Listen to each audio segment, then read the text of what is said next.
A vela diome de si.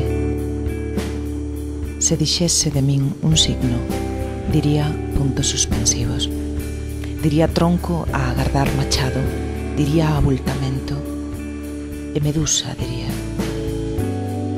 E diría logo quen, e logo engadiría como, onde e por que e cara onde se move esta metade pola terra, como se rabo de lagartixa seccionada, se cabeza pestanexando perante súa guillotina, se tronco de galiña procurando o seu bico por entre a morte, as cuestións infatigables que non caben en man, en pregunta. Se dixese de min froito, mazá diría, así de alta e paraíso nomeome, así de madrasta e espéride, así de filla de Guillermo Tell.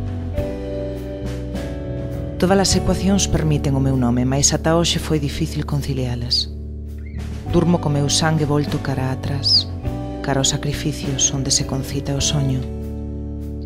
O meu corpo que inspirou tanta vasilla, miña forma contenedor do mundo, o mundo feito de min e cun corno, cun sol, coa lingua brutalmente fora.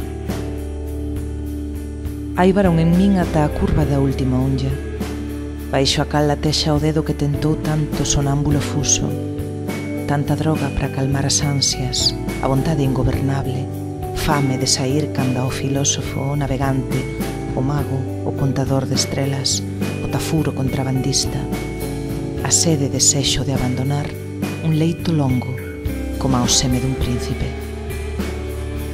O home é metade Deus, a metade da metade é pouca cousa.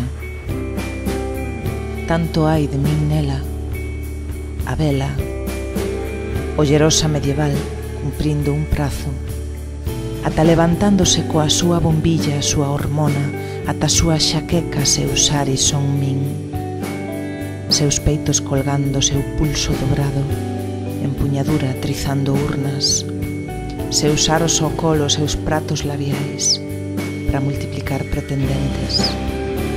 E non esquezamos a súa radiactividade nin as súas escarificacións.